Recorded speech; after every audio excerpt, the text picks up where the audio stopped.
Boa noite. Boa noite. Dilma fala pela primeira vez após protestos e afirma que está aberta ao diálogo com humildade. A presidente também pediu apoio às medidas fiscais. Eduardo Cunha, presidente da Câmara dos Deputados, diz que corrupção está no Poder Executivo. Na Operação Lava Jato, Renato Duque, ex-diretor da Petrobras, volta a ser preso. Ministério Público denuncia Duque João Vacari Neto, tesoureiro do PT, por corrupção. Confirmada a segunda morte por dengue na cidade de São Paulo. É um menino de 11 anos.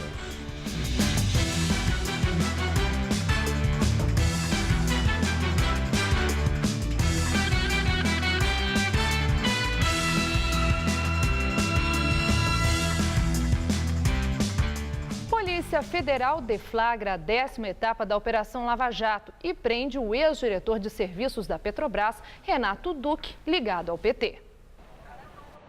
A Polícia Federal informou ter apreendido 131 obras de arte na casa de Duque, no Rio de Janeiro. Ele chegou a ser preso em dezembro, mas foi solto graças a um habeas corpus do Supremo Tribunal Federal. Na nova ordem de prisão, o juiz Sérgio Moro disse que o Ministério Público descobriu que Duque continuou lavando dinheiro mesmo depois da deflagração da Operação Lava Jato, em março do ano passado. Segundo Moro, o ex-diretor de serviços da Petrobras esvaziou suas contas na Suíça e enviou 20 milhões de euros para contas secretas no Principado de Mônaco. O dinheiro não declarado à Receita Federal acabou bloqueado pelas autoridades do país europeu.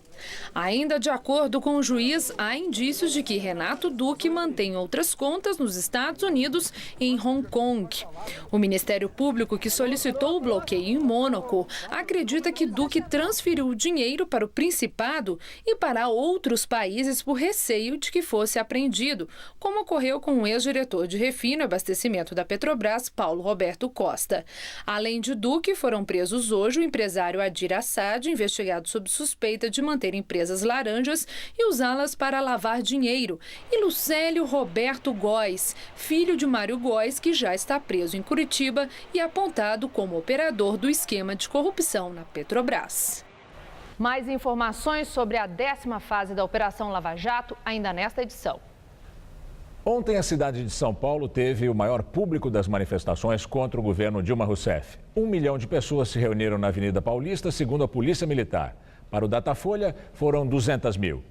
A concentração aqui na Avenida Paulista começou por volta das 9 horas da manhã. Em pouco tempo, ela ficou completamente tomada pelos manifestantes. A avenida mais famosa de São Paulo foi fechada. A maioria dos manifestantes se vestia com as cores da bandeira do Brasil. Grupos distribuíram cornetas e apitos. E nas faixas e cartazes, críticas contra a corrupção e o Partido dos Trabalhadores. Vários carros de som ocuparam a Paulista, cada um de um movimento. Um dos organizadores do ato foi o movimento Brasil Livre. A principal bandeira do grupo é o impeachment da presidente Dilma Rousseff. Todo mundo descontente por suas diversas razões: inflação, aumento dos juros, aumento da gasolina, o escândalo do mensalão, o escândalo do petrolão. Então, cada um tem sua razão, mas a maioria da população brasileira está indignada com o governo Dilma. Líderes do movimento Revoltados Online também pediam a saída da presidente Dilma. O que o político teme, o político corrupto teme, é o povo na rua. Essa é a pressão. Você imagina como que está a Dilma agora, sentindo essa pressão. Mais cedo, o protesto tomou outros estados brasileiros. No Rio de Janeiro, segundo a Polícia Militar, 15 mil pessoas participaram do ato contra Dilma na praia de Copacabana. Os organizadores do evento falaram em 100 mil manifestantes. Em Brasília, o protesto tomou a esplanada dos ministérios. Pelo menos 45 mil pessoas, segundo a polícia, participaram do ato, carregando cartazes, faixas e entoando palavras de ordem. Em São Paulo, a região da Praça do Ciclista ficou tomada. Por volta das 5 da tarde, dezenas de caminhoneiros fizeram um buzinaço na Rua da Consolação, bem no cruzamento com a Paulista. A multidão respondeu com muito barulho e o trânsito ficou totalmente bloqueado. A polícia, incluindo a tropa de choque, acompanhou tudo de perto. 24 pessoas foram detidas, incluindo 20 integrantes do grupo Carecas do Subúrbio. Com eles foram apreendidos morteiros, um soco inglês e gás de pimenta. Assim que a noite caiu, a Avenida Paulista retomou seu movimento normal. Mas a repercussão política continuava intensa, com pronunciamentos tanto do governo quanto da oposição. O senador Aécio Neves, que não participou dos atos, divulgou um vídeo no Facebook. Mas o caminho só está começando a ser trilhado. O governo federal reagiu. Os ministros da Justiça, José Eduardo Cardoso e Miguel Rosseto, da Secretaria-Geral da Presidência da República, deram uma entrevista coletiva. Fizeram uma avaliação dos protestos. A Constituição assegura e continuará a assegurar a todos os brasileiros e brasileiras a liberdade de manifestação, a liberdade de opinião, desde que, claro, a lei seja respeitada e a ordem pública também o seja. A reação à fala dos ministros foi imediata. Em diversas cidades houve um panelaço no momento da coletiva. Quaisquer que sejam os lemas, as cores das camisas, o grau de intolerância, uma das principais causas dessas manifestações de ontem é o nosso sistema de financiamento privado de campanhas. Parece cada dia mais claro que empresas dão dinheiro legalmente para candidatos que vão devolver o empréstimo quando tiverem um mandato. O fim do financiamento privado está a um passo da aprovação, mas o ministro Gilmar Mendes não desocupa a moita. Ele está sentado em cima do processo há meses e não deixa avançar uma votação que já está 6-1. Também foram registrados protestos contra o governo federal em outros estados. A Polícia Militar estima que, ao todo, mais de 2 milhões de pessoas tenham participado das manifestações. Os atos reuniram 80 mil pessoas no Paraná, segundo a Polícia Militar. Na capital, Curitiba, os manifestantes fizeram uma passeata que durou cerca de 3 horas. Em todo o estado do Rio Grande do Sul, cerca de 100 mil pessoas, segundo a polícia, foram às ruas. Em Porto Alegre, os manifestantes fizeram uma caminhada pela cidade.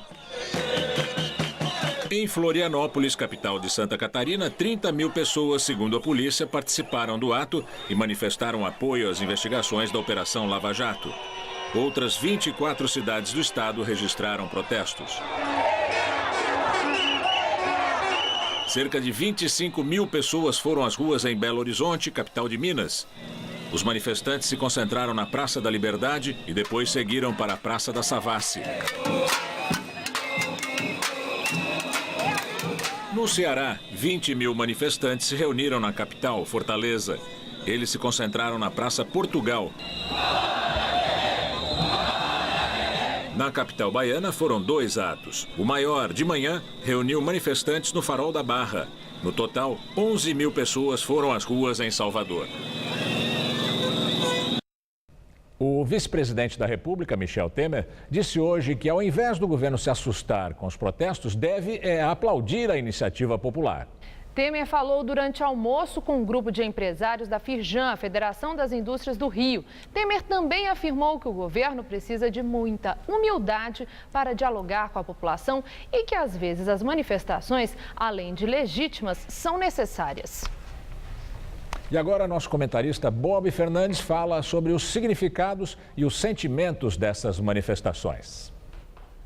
A enorme multidão na Paulista, com redundância, exibe inúmeros significados e sentimentos. Primeiro, alguns dos sentimentos. Os sentimentos de se opor em São Paulo e Brasil afora para além do governo e crises.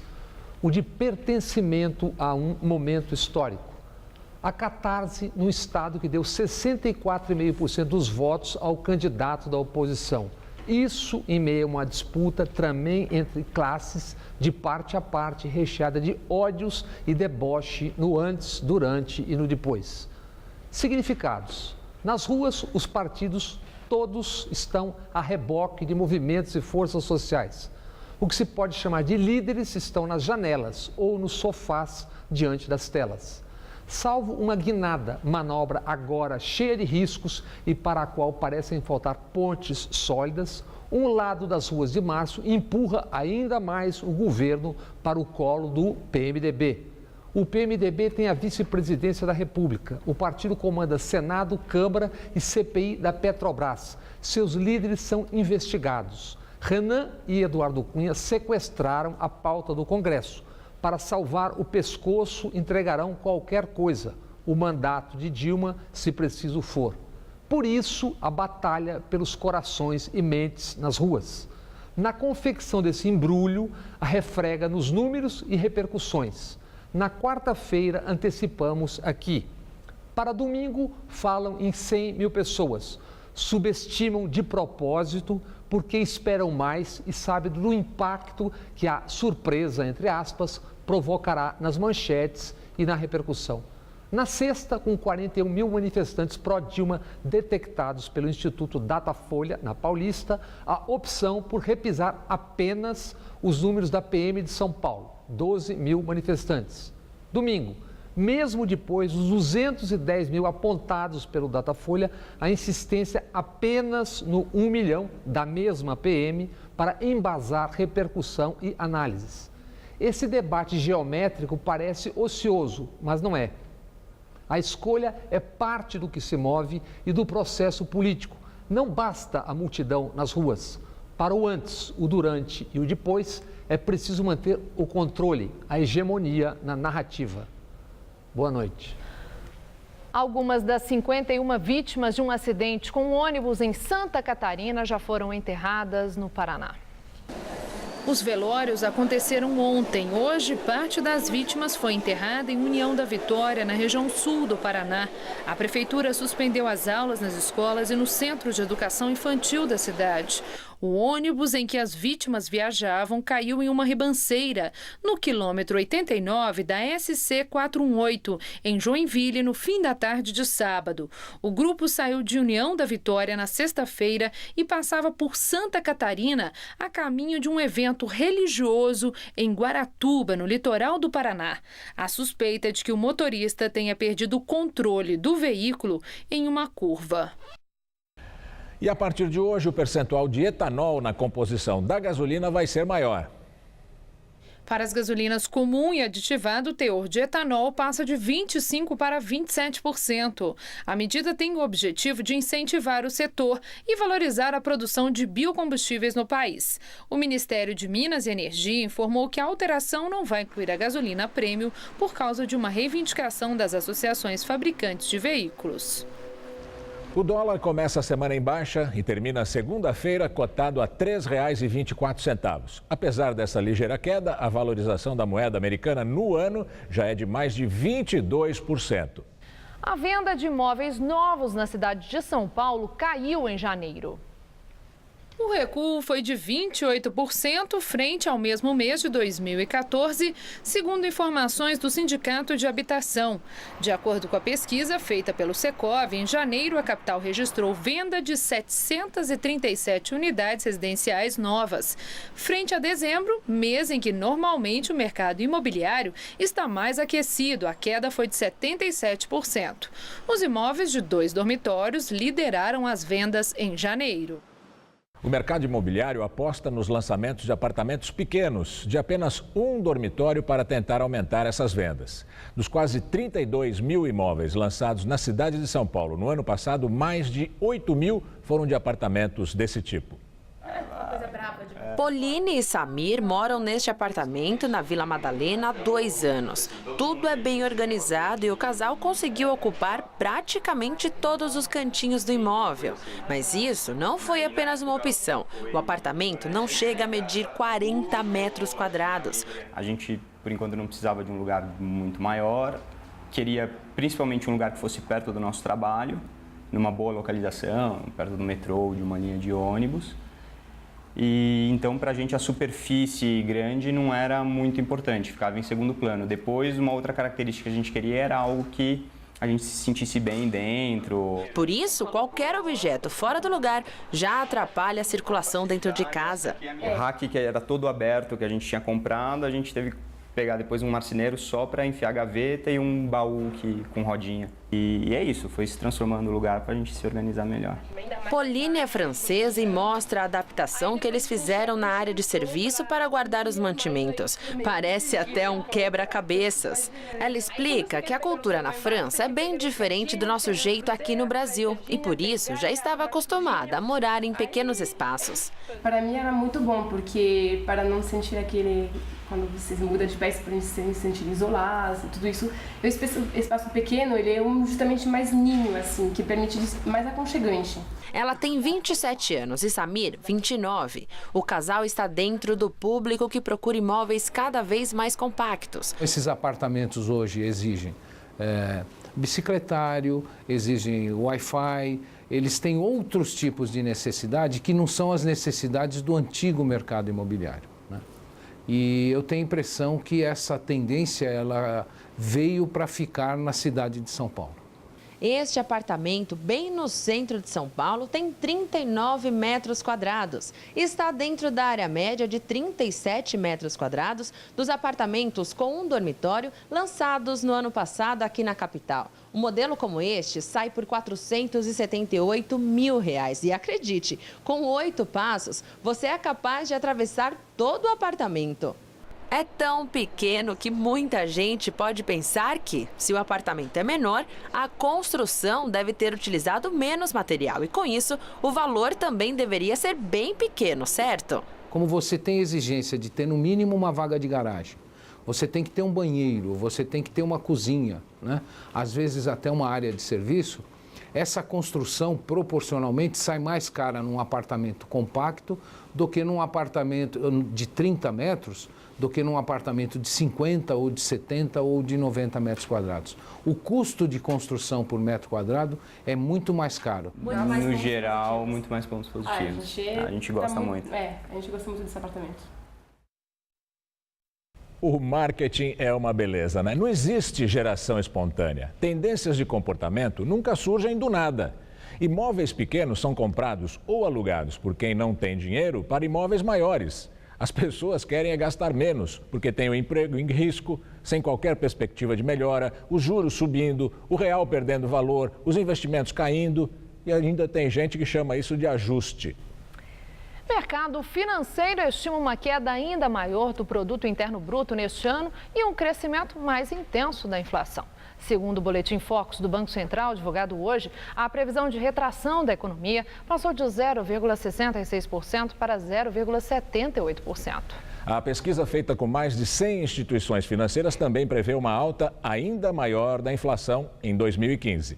A expectativa dos analistas para o IPCA deste ano, que estava em 7,77%, subiu agora para 7,93%. Foi a 11ª alta seguida na estimativa da inflação de 2015. O presidente da Câmara, deputado Eduardo Cunha, do PMDB, afirmou hoje que a corrupção não está no poder legislativo e sim no executivo. Ele também falou sobre a declaração do ministro da Justiça, José Eduardo Cardoso, e do secretário-geral da Presidência, Miguel Rossetto, depois dos protestos de ontem em diversos estados. Para o PMDBista, as falas deles foram um desastre. É bom deixar isso claro, a corrupção não está no Poder Legislativo, a corrupção está no Poder Executivo. Se eventualmente alguém do Poder Legislativo se aproveitou da situação para dar suporte político em troca de benefícios indevidos, é porque esses benefícios existiram pela falta de governança do Poder Executivo que permitiu que a corrupção avançasse. Eu achei a participação dos ministros um desastre, não entendeu, pessoal? Achei que veio 2 ministros, cada um falando uma coisa diferente, com apenas se limitando a dizer que eram os eleitores que não votaram na Presidência da República, que estavam nas ruas, ou seja, quem fala em diálogo e já sectariza quem está nas ruas, não está querendo dialogar. Um dos frutos dessas manifestações de ontem pode ser a jabuticaba política. Essa expressão serve para explicar fenômenos que só acontecem nestas terras tropicais. O que boa parcela da sociedade brasileira quer é deixar de ser representada pelos partidos políticos. Os sociólogos vão ter que correr muito para indicar qual instituição vai canalizar a expressão de massas que querem participar do processo político, mas sem partidos. Nunca isso deu certo em algum lugar do mundo, mas também jabuticaba só nasce por aqui mesmo. E a semana começou Com temperaturas altas, a máxima hoje chegou aos 30 graus e com o tempo abafado, as chuvas começaram já no início da tarde e chegaram a ser fortes em vários pontos da cidade, com registros até de raios, ventania e granizo. O aeroporto de Congonhas chegou a ficar fechado. E até o final da noite ainda há pancadas previstas, segundo a meteorologia. A terça-feira também promete chuva forte, inclusive sobre os reservatórios, é o que nós esperamos, principalmente o Guarapiranga e o Alto Tietê. A Mariana Armentano traz agora os detalhes da previsão.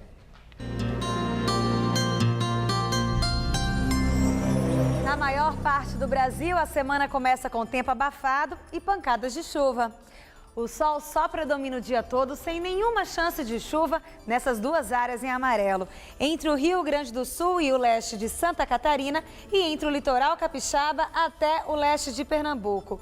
Nas outras áreas, há chuva prevista, sendo que nessas partes em verde escuro, entre o leste de Santa Catarina até o sudeste de Goiás e também do oeste de Pernambuco até o estado do Amazonas, as pancadas vêm a qualquer hora e em forma de temporais, principalmente no Amazonas, onde a chuva tende a ser mais volumosa amanhã. Os termômetros vão marcar 27 graus em Brasília, 25 em Curitiba, 29 graus em Florianópolis e em Belo Horizonte e 34 graus em Vitória, no Espírito Santo. Para os paulistas, a previsão amanhã é de tempo abafado, com muita nebulosidade e as chuvas podem ocorrer várias vezes no decorrer do dia. Não dá para descartar o risco de temporais a partir da tarde. E a temperatura cai em todas as regiões, inclusive aqui na Grande São Paulo. A madrugada será fresquinha, com mínima de 20 graus. E à tarde, a máxima não passa dos 26 aqui na capital. Em Bertioga, a máxima chega aos 28 graus, mas a chuva também acontece a qualquer hora. E em Campos do Jordão, o dia será bem friozinho. Mínima de 15 e máxima de apenas 20 graus nessa terça-feira. Cantareira tem 10ª alta consecutiva no mês. Quantidade de chuva acumulada nos reservatórios já passa de 80% do total esperado para março. Hoje, segundo a Sabesp, o manancial opera com 15% de sua capacidade. Apesar das chuvas favoráveis registradas na região do sistema, até agora apenas a segunda cota do chamado volume morto foi recuperada.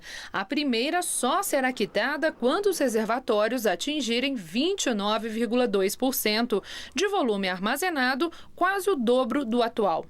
O sistema Guarapiranga, que hoje ocupa o posto de principal fornecedor de água de São Paulo, registrou alta e opera com 75,8% de sua capacidade.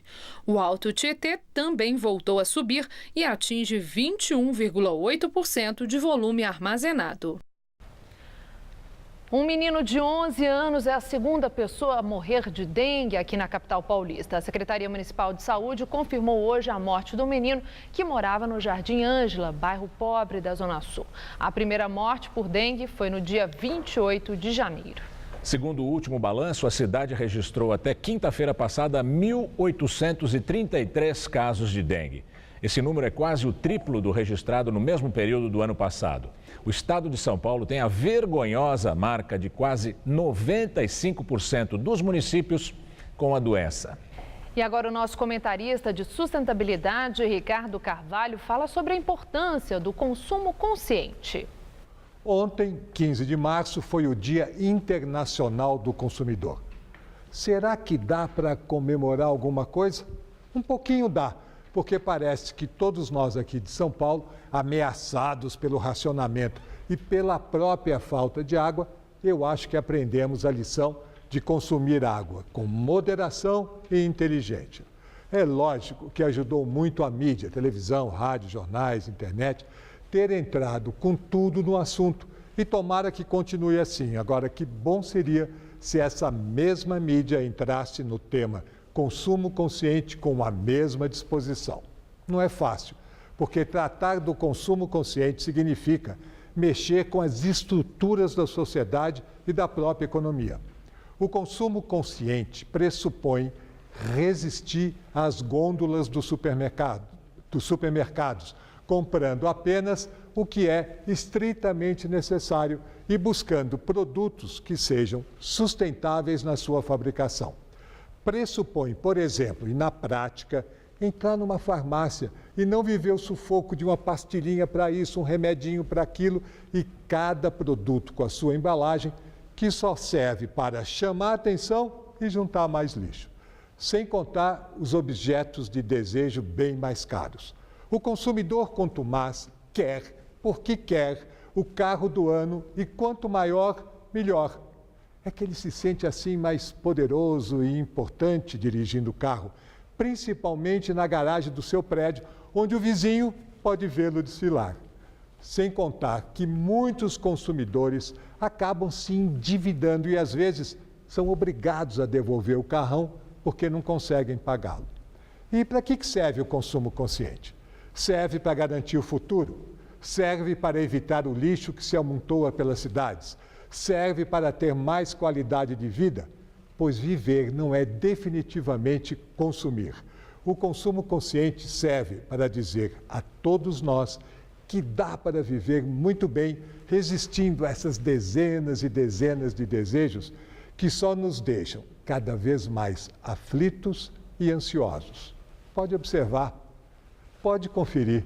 Se você quiser conversar um pouco mais sobre o assunto, é só enviar um e-mail para sustentabilidade@tvgazeta.com.br que eu vou ter o prazer de responder. Boa noite. O ministro da Fazenda, Joaquim Levy, diz que a situação das contas públicas impede novos estímulos econômicos. Ele falou hoje, durante o evento da Associação Comercial de São Paulo. Para ele, os ajustes nas contas públicas anunciados pelo governo diante do enfraquecimento da economia nada mais são que uma adaptação a uma nova situação. E se houver coragem, não será difícil executar as novas medidas. O objetivo das medidas é trazer tranquilidade aos negócios. De certo modo, no momento, vai ter ajustes. É inevitável. O mercado mudou.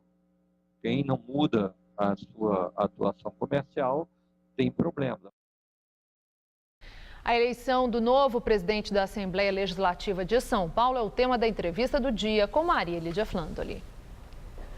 Foi uma vitória expressiva, 92 votos a favor e apenas 2 contra, que elegeram o deputado Fernando Capês, o novo presidente da Assembleia Legislativa Paulista. E o nosso convidado é exatamente ele, o presidente eleito Fernando Capês, deputado estadual reeleito em 2014, com a maior votação do estado de São Paulo. Parabéns, deputado. Obrigado, por sua eleição, nessa vitória tão importante. O senhor é bom de voto. A que o senhor atribui a quase unanimidade? Nós conseguimos conversar bastante com os deputados. Eu não quis construir uma candidatura atropelando ninguém, mas uma candidatura de consenso, que fosse uma candidatura acima das cores partidárias, pelo resgate da credibilidade e do protagonismo da Assembleia Legislativa.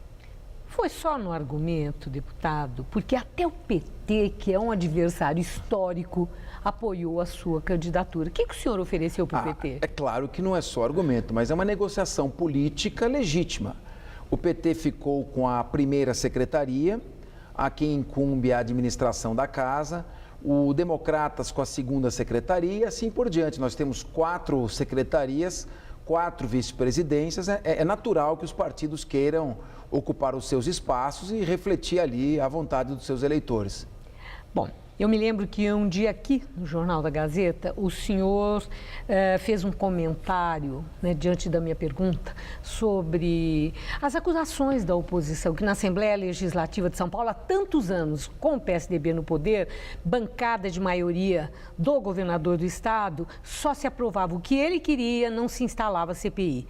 E eu perguntei sobre a independência do Legislativo e o senhor, naquele momento, deixou muito claro que o Legislativo não pode ficar a reboque ou subordinado ao Executivo. Agora, o senhor que é do PSDB, da base parlamentar do Alckmin, presidente da Assembleia Legislativa, como é que fica essa independência? 2 coisas. Em primeiro lugar, se a oposição reunir 32 assinaturas e protocolar uma CPI, estando ela na ordem cronológica, eu instalo a CPI. Não importa qual seja o tema, basta que ela reúna um número constitucional e regimental. Segundo lugar, a Assembleia não é mais um poder chancelador, meramente homologador de projetos encaminhados pelo Executivo. As comissões vão ter força, eu não vou retirar projeto de nenhuma comissão para dar para relator especial e nós vamos, inclusive, aperfeiçoar muitos dos projetos. A Assembleia vai ser também uma fonte produtora de ideias, vai trazer projetos para serem também discutidos de interesse com a sociedade. Eu vi no seu discurso que o senhor falou que vai ter uma marca de austeridade e eficiência na sua gestão na Assembleia Legislativa e que o senhor vai promover aproximação com a população para mostrar que o Legislativo está atento aos anseios da população, da sociedade. Como é que vai fazer essa aproximação? Maria Lídia, só um tolo não vai perceber o recado que vem das ruas. A classe política nunca esteve tão desprestigiada e a Assembleia Legislativa também. Os meus colegas me pediram para que, juntamente com eles e com a mesa diretora, reconduzisse o Poder Legislativo a um papel de protagonismo. Como? Primeiro, austeridade, não desperdiçar dinheiro público, aplicar o dinheiro público corretamente. Vamos dar transparência para as despesas. Eu vou trazer um colega do Ministério Público, um promotor especializado na área do patrimônio público, para gerir os negócios e as contas na Assembleia. Mas a administração não ia ficar por conta do PT na primeira secretaria? Mas a Secretaria-Geral da Administração, que administra contratos, os contratos e não a gestão interna da casa, compete à presidência. Então, este cargo, que é mais ou menos um secretário de governo da casa, compete ao presidente. Vai ser nomeado um promotor especializado na defesa do patrimônio público. E também vamos trabalhar na eficiência. Projetos sendo votados com rapidez, discutidos com profundidade. As comissões vão perder aquele caráter burocrático e cartorial, vão se aproximar da população. A Comissão de Direitos Humanos vai até o local em que estiver ocorrendo algum tipo de abuso e assim por diante. Bom, eu não posso deixar de perguntar sobre as manifestações do dia 13 e do dia 15. Nesses protestos, o destaque ficou para de ontem, do dia 15. Muita gente em todo o país superou aquela do dia 13 e os focos eram diferentes. Eu quero saber se, no seu entender, a manifestação de ontem era uma manifestação de protesto com foco contra a presidente da República e o governo dela, ou era com foco no governo do PT? Eu acho que é com foco no combate à corrupção. O povo não aguenta mais essa sequência de escândalos que estão sendo revelados nas suas entranhas pela investigação do Ministério Público e da Polícia Federal. Não tem nada a ver com o antipetismo? Não, tem a ver com o que os governos do PT fizeram nos últimos anos na sua administração. É isso. Não é uma questão de se colocar contra o PT, mas contra aquilo que o governo do PT fez e que está aparecendo. Então, no meu entender, quem sou eu para aconselhar ali a presidente Dilma Rousseff? Mas acho que é preciso ter um pouco mais de humildade, reconhecer os erros e prestar um pouco mais de atenção. As pessoas não estão fazendo política, estão externando uma indignação contra o que não aguentam mais, que é essa corrupção, esse desperdício, esses abusos. Muito obrigada. Desejo ao senhor muito boa sorte na nova empreitada. Muito obrigado. Boa noite. Muito obrigado. Gamberini. Obrigado, Maria Lídia. Nós voltamos a falar agora da Operação Lava Jato. A repórter Carla Rodeiro está lá na sede da Polícia Federal em São Paulo e tem outras informações para a gente ao vivo. Olá, Carla. Olá, também foram expedidos mandados de prisão contra Sueli Maria Branco, que segundo a Polícia Federal já faleceu, e também contra Sônia Marisa Branco e Dario Teixeira Alves. Ao todo, a Justiça Federal do Paraná expediu 18 mandados de prisão nesta nova etapa da operação policial. Os presos em São Paulo seguiram para o Paraná de carro. Já Renato Duque, ex-diretor de serviços da Petrobras, preso no Rio de Janeiro, foi levado de avião e a expectativa é de que ele chegue a Curitiba nos próximos momentos. Bem, e hoje o Ministério Público Federal denunciou 27 pessoas por corrupção, formação de quadrilha e lavagem de dinheiro. Entre eles, o ex-diretor Renato Duque e também o tesoureiro do PT, João Vacari Neto. Bem, o advogado dele, Luiz Durso, divulgou uma nota na qual afirma que Vacari não participou de nenhum esquema de recebimento de propina ou recursos ilegais destinados ao PT. O advogado também diz que no período citado pelos procuradores na denúncia, Vacari não era tesoureiro do PT, cargo que ele veio a assumir somente em fevereiro de 2010. É com vocês no estúdio. Obrigada, Carla. Dilma Rousseff fala pela primeira vez após os protestos de ontem e afirma que está aberta ao diálogo com humildade. A presidente falou também de economia e corrupção. Quando as pessoas se manifestam nas ruas, é obrigação de um governo escutar, porque vamos dizer assim, esse ato, esse momento é um momento que coloca na conjuntura algo que é legítimo, que é a expressão popular através de manifestações. O que é que um governo tem de fazer? O governo tem obrigação de abrir o diálogo. Dialogar, escutar, saber do que se trata, obviamente, com uma postura, de um lado, uma postura humilde, porque você tem, para se dialogar, você tem de aceitar o diálogo. Então, o que nós temos de postura humilde estou aberta ao diálogo. Nós fizemos todo o possível. Nós colocamos o plano de sustentação do investimento com taxa de juro, em alguns momentos, de 2,5%. Nós desoneramos a folha. No início, a gente só ia desonerar os setores mais afetados, tá, pela retração do comércio internacional. Depois, há uma piora da situação, nós aumentamos a desoneração, para ver se o pessoal recuperava. Nós fizemos todo um esforço para garantir emprego e renda. Temos clareza de que o processo veio se agravando, e veio se agravando. Nós temos de avaliar como é que saímos disso. Como saímos disso? Daí a importância que o governo atribui aos ajustes e às correções. Nós seguramos, se você for olhar, comparando a gente com o resto do mundo, nós seguramos os 20 milhões e pouco a mais de emprego do que seguramos. Nós seguramos esses empregos. É óbvio que se houver uma flutuação, e vocês sabem que há ciclo econômico, se houver alguma flutuação, sempre, se você segura, é na margem, e aí se ajuste e volta. O que não é possível é ter aqueles níveis de desemprego que nós tivemos no passado. Longe de nós querer isolar o PMDB, pelo contrário, o vice-presidente da minha chapa é o companheiro querido e inclusive extremamente solidário e real, Michel Temer.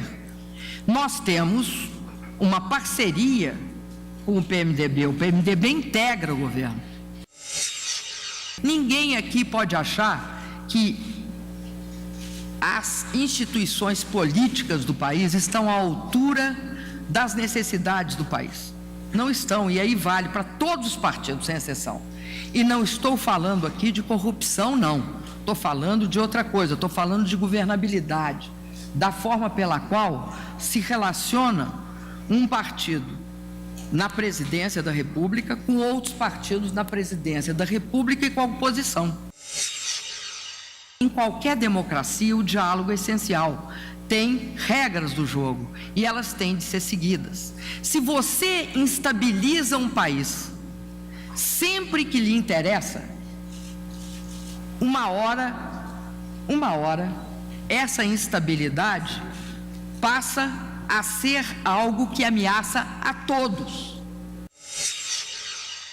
Todas as teorias a respeito de como é que o governo interferiu sobre o Ministério Público, ou sobre quem quer que seja, para investigar ou fazer qualquer coisa com quem quer que seja, é absolutamente infundada. Se querem investigar, vão investigar. Quem for responsável pagará pelo que fez.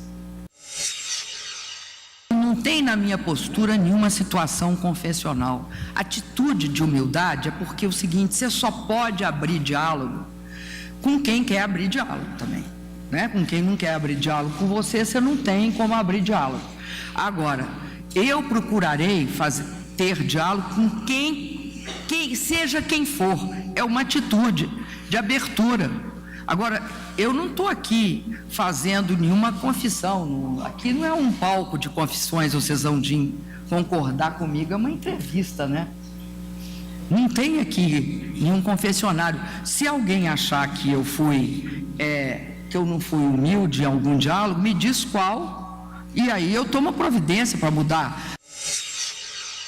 A corrupção não nasceu hoje, ela não só é uma senhora bastante idosa nesse país, como ela não poupa ninguém. Ela não poupa, pode estar em tudo quanto é área, inclusive no setor privado.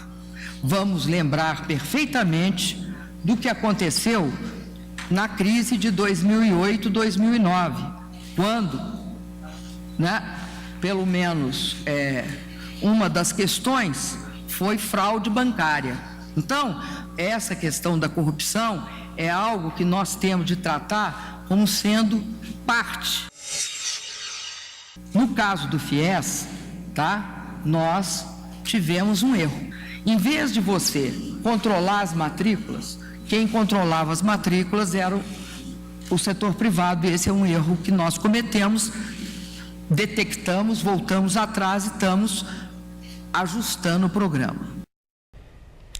E agora o comentarista Josias de Souza, direto de Brasília, fala sobre a reação da presidente depois dos protestos de ontem. O Palácio do Planalto está de ressaca. O governo foi submetido a um porre de povo no domingo.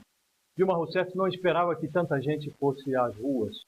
O movimento lembrou um pouco junho de 2013, com uma diferença. Dessa vez, as ruas tinham um alvo, e o alvo era Dilma Rousseff.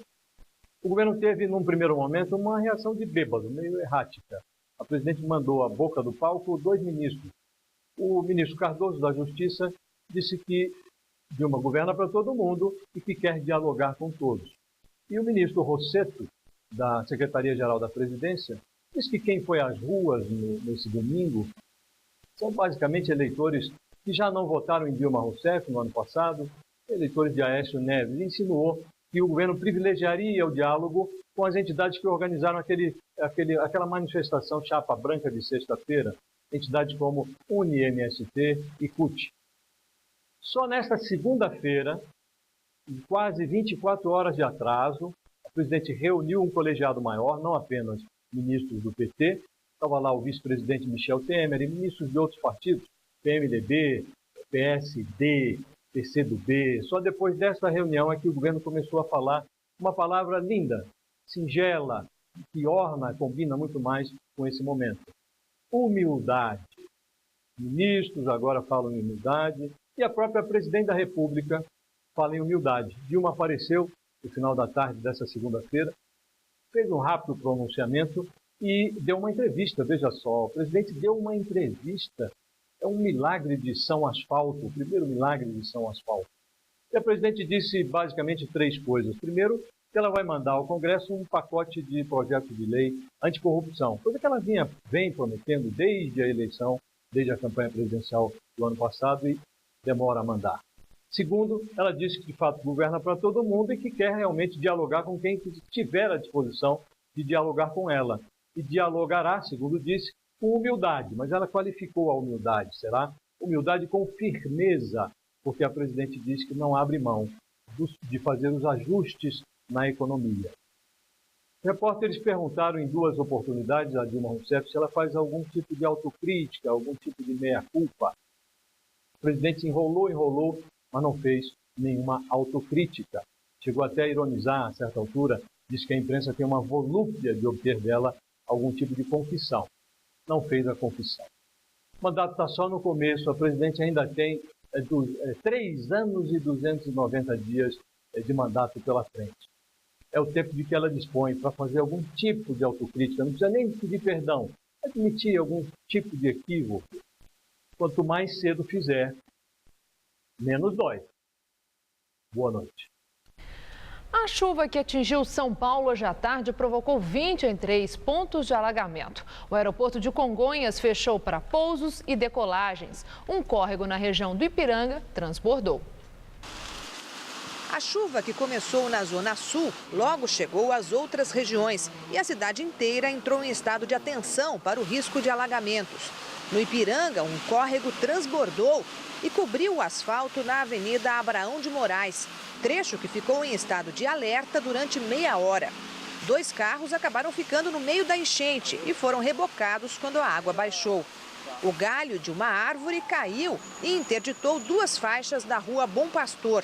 Ainda no Ipiranga, uma outra árvore caiu na Rua Leais Paulistanos e atingiu um carro que estava estacionado. Os bombeiros foram chamados para fazer a retirada do tronco. O motorista estava trabalhando num escritório bem perto dali. Por volta de 1h30, 2 horas, quando foi umas 3 horas, a chuva veio forte, muito bem. A gente escutou um barulho, um estrondo, pensamos até que fosse um transformador. E de repente o pessoal veio até a janela e percebeu que tinha uma árvore caída. A gente correu até aqui e a árvore estava caída bem em cima do carro. Aqui no Ipiranga, a chuva veio acompanhada de ventos muito fortes, de quase 70 km por hora. Também choveu granizo aqui nesta região.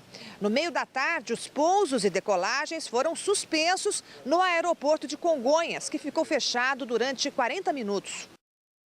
E você vai ver a seguir os gols da rodada do Paulistão. E a crise política na Venezuela. A Assembleia Geral garante ao presidente Maduro o poder de governar por decreto. Regina, você não acredita o quanto a gente economizou de energia e dinheiro hoje. Sério, amor? Sério? É, eu vi aqui que se a gente mudar o chuveiro do quente pro morno, a gente economiza um montão, mãe. Eu também, meu banho super rapidinho, viu? Morno, né, Gabi? Lógico. É, eu também.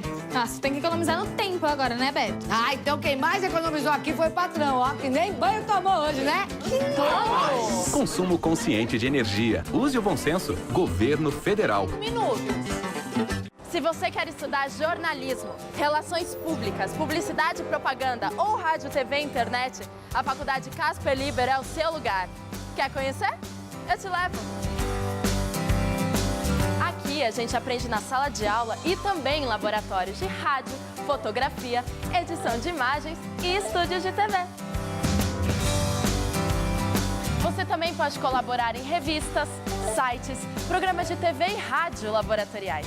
E tem oportunidade de estágio dentro da Fundação Casper Liber. São mais de 60 anos de tradição numa localização incrível. Faculdade Casper Libero, formando os melhores profissionais da comunicação. Quer saber mais? Acesse nosso site. Quer tirar uma foto? Só se for agora. Quer mandar mensagens? Só se for agora. Quer acessar a internet? Só se for agora. Quer ter tudo isso em um lugar só? Só se for agora. Promoção Agora Eu Vou de Tablet. Junte 5 selos e com mais 10 de R$ 17,99. Você troca por um tablet de 7 polegadas com câmera frontal e internet Wi-Fi. Só o Agora deixa você conectado o tempo todo. Aproveite! De 15 a 24 de março nas bancas. Jornal Agora. Só o que interessa.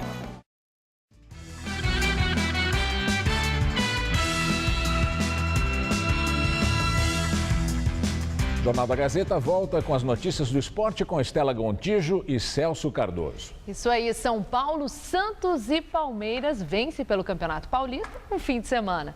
Já o Corinthians tropeçou em casa, Celso. Estela, jogando na Arena Itaquera, o Corinthians não conseguiu sair do 0-0 com o Red Bull Brasil. Já o Palmeiras, apesar das dificuldades, fez a lição de casa no Allianz Parque. Santos e São Paulo venceram fora dos seus domínios. Veja os gols. Em Campinas, a Ponte Preta saiu na frente do São Paulo com este gol de Rony aos 10 minutos do primeiro tempo. Paulo Miranda, aos 21 do segundo, empatou. E Allan Kardec marcou o gol da virada aos 38, definindo o placar. Ponte Preta 1, São Paulo 2. No Allianz Parque, o Palmeiras só conseguiu marcar o gol da vitória no final da partida graças a esse chutaço de Gabriel. Palmeiras 1, 15 de Piracicaba 0. No estádio Bento de Abreu, o Santos abriu o placar diante do Marília aos 31 do primeiro tempo. Cicinho cruzou da direita. O goleiro Rodrigo Cauchi não conseguiu defender e Thiago Ribeiro mandou para o fundo das redes, 1-0 Peixe. Aos 18 da etapa complementar, rápido contra-ataque da equipe praiana e Marquinhos Gabriel fez o segundo dos visitantes. Só que aos 30, o Santos chegou ao terceiro gol na partida e de novo com ele, Thiago Ribeiro. Faltando pouco menos de 10 minutos para o fim do jogo, foi a vez do garoto Gabigol deixar o dele, após belo passe de Lucas Lima. E ficou assim, final Marília 1, Santos 4. Ficamos devendo aí o gol do Marília. O gol do Marília. Também. Marília já está rebaixado praticamente. O Santos foi muito bem. Celso, agora falando do Corinthians, teve um tropeço agora, o foco é Libertadores, então o jogo amanhã? Há quem diga até que a cabeça dos pupilos do Tite realmente estava voltada para o Uruguai. O Corinthians joga amanhã contra o Danúbio, se vencer praticamente põe a mão na vaga, se perder ainda pode se complicar, porque tem São Paulo e São Lourenço ainda vivos na briga. Amanhã tem Libertadores para o Timão.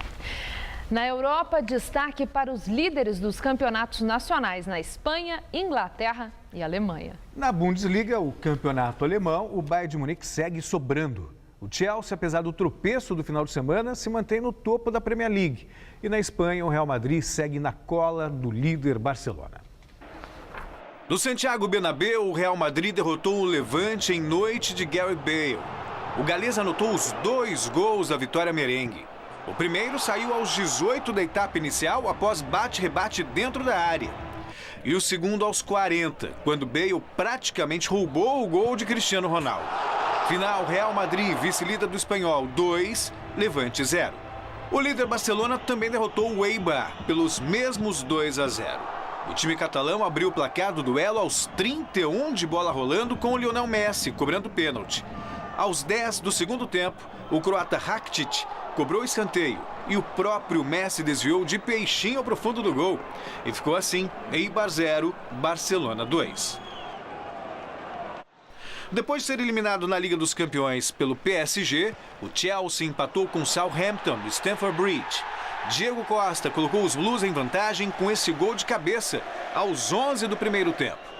Mas aos 19, o sérvio Tadic cobrou pênalti e deixou tudo igual.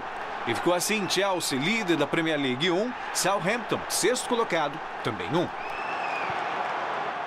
O Bayern de Munique fez mais uma vítima no campeonato alemão. Desta vez, os bávaros golearam o Werder Bremen por 4-0.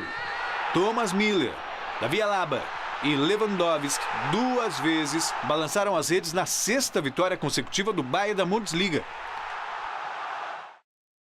Gol ali bonito. A abertura da temporada de Fórmula 1 deste ano foi marcada pela vitória de Lewis Hamilton na Austrália. Mas para o Brasil, a prova teve um gostinho para lá de especial. Para fazer história, o novato Felipe Nasser ficou em 5º. Foi a melhor estreia de um brasileiro na Fórmula 1. Felipe Massa chegou em 4º. A corrida foi em Melbourne e teve apenas 15 carros na pista. Valtteri Bottas ficou de fora da prova por causa de uma lesão nas costas e Kevin Magnussen e Daniil Kvyat ficaram parados no caminho entre os boxes e o grid por problemas nos carros. Durante a corrida, Hamilton liderou a prova de ponta a ponta. A Mercedes reinou absoluta no Grande Prêmio da Austrália, com Hamilton e Nico Rosberg no topo do pódio. O terceiro lugar foi de Sebastian Vettel, da Ferrari. Felipe Massa ficou fora do pódio, mas garantiu o 4º lugar. Felipe Nasser teve um bom resultado ao estrear na categoria e terminou em 5º, depois de ter largado em 10º. Massa não ficou muito satisfeito não, mas foi um bom começo dos brasileiros. Celso, muito obrigada, boa noite. Fique bem. É com você, Rodolfo. Obrigado. A Assembleia Geral da Venezuela garante ao presidente Nicolás Maduro o poder de governar por decreto até o final do ano. Os parlamentares aprovaram em segunda e última votação a aplicação da chamada lei habilitante. Nicolás Maduro diz que o poder de governar por decreto servirá para defender o país do imperialismo americano. Ele pediu a aplicação da lei depois que os Estados Unidos declararam a Venezuela uma ameaça à segurança nacional e anunciaram sanções contra 7 autoridades de Caracas acusadas de corrupção e violação dos direitos humanos. anos. A Venezuela tem a maior inflação das Américas, longas filas por comida e medicamentos e falta de muitos produtos básicos. Israelenses vão às urnas amanhã para decidir se o primeiro-ministro Benjamin Netanyahu continua no cargo. Às vésperas da eleição, Netanyahu declarou que, se for reeleito, não haverá Estado palestino. 5.800.000 eleitores vão decidir a composição do novo parlamento de 120 cadeiras. Benjamin Netanyahu, líder do partido de direita Likud, está no poder há quase 10 anos. Em dezembro, sob fortes críticas, ele dissolveu o parlamento e convocou eleição, 2 anos antes do final do terceiro mandato. Mas Netanyahu aparece agora em desvantagem nas pesquisas, com apenas 22 cadeiras, 4 a menos que o principal concorrente, o líder do Partido Trabalhista, Isaac Herzog. Em Israel, o líder do partido mais votado não é necessariamente convocado para formar um novo governo. O presidente pode chamar o candidato com mais chances de formar uma coligação de apoio, e isso pode levar semanas. O presidente russo Vladimir Putin reapareceu em público depois de 10 dias e ironizou rumores. Putin, de 62 anos, sorriu diante das câmeras em sua primeira aparição pública desde o dia 5. Nos últimos dias, ele cancelou a participação em diversos eventos sem explicação oficial. A ausência acabou desencadeando uma série de especulações, como golpe de Estado, doença grave e até o nascimento de um filho com amante na Suíça. Ao lado do presidente do Quirguistão, ele ironizou os boatos, dizendo que a vida seria chata sem fofocas. E o Jornal da Gazeta fica por aqui. A edição de hoje você pode acompanhar daqui a pouco no site tvgazeta.com.br/Jornal da Gazeta. Outras notícias no Jornal da Gazeta, edição das 10. Boa noite. Nós voltaremos amanhã às 19 horas. Uma boa noite e até lá. Hoje, 10h30 da noite, confira a gastronomia do chefe Marco Chimeff no Todo Seu.